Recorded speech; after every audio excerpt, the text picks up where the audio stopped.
మాట్లాడితే ఒక విషయం చెప్తాడు. మేము ఉండేటప్పుడు 20,000 రూపాయలు ఉండేది, చంద్రబాబు నాయుడు వచ్చాక 13,000కి తగ్గిపోయిందని చెప్పి మాట్లాడుతున్నాడు. ఇది నేను సొంత కవిత్వం కాదు, ఇది ఆన్ రికార్డ్. ఏ డిపార్ట్మెంట్ దైనా సరే రికార్డు ఉంటుంది. గత 10 సంవత్సరాలు మిర్చి ధరలను తీసుకున్నాను ఒకసారి. 2015-16 నుంచి 2024-25 వరకు ఏ సంవత్సరం ఎంత ధర మిర్చికి ఉందని అన్ని సంవత్సరాలు చూస్తే మాక్సిమం 11,000 నుంచి 13,600 వరకు ఉంది. 2 సంవత్సరాలు 2022-23, 23-24 ఒక సంవత్సరం 20,500, ఒక సంవత్సరం 20,000 ఉంది. ఇది నేను ఏదో 13,000 ఉంది, 14,000 ఉంది, రైతుకి ఇప్పుడు ఇచ్చేస్తున్నామని చెప్పి నేను ప్రభుత్వం తరపున చెప్పడానికి సిద్ధంగా లేను. ఈ రోజు మిర్చి రైతు ఇబ్బందుల్లో ఉన్నాడు. ఎందుకంటే ఆ రోజుకి ఈ రోజుకి పెట్టుబడులు పెరిగాయి, పెస్టిసైడ్స్ రేట్స్ అన్ని పెరిగాయి, కూలీల రేట్లు పెరిగాయి. ఇబ్బందులు ఉన్నటువంటి విషయం కూడా ఈ రోజు మేము గ్రహించాం. నీలాగా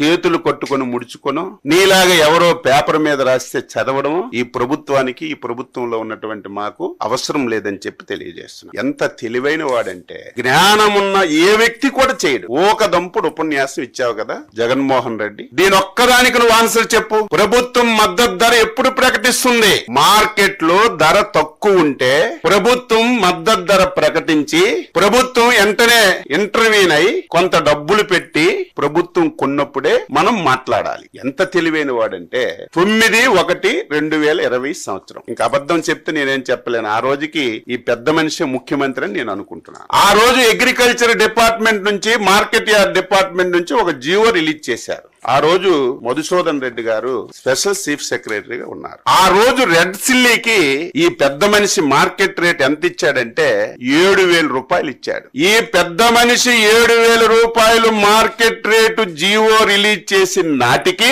గుంటూరు మార్కెట్ యార్డ్ లో రేటు 12,000 రూపాయలు ఉంది. ఇటువంటి పిచ్చి పనులు నువ్వు చేసి, ఇటువంటి దారుణాలు చేసి ఈ రోజు రైతు మీద గగ్గోలు పెడుతుంటే ఎవడు నమ్ముతాడని చెప్పి నేను తెలియజేస్తున్నాను.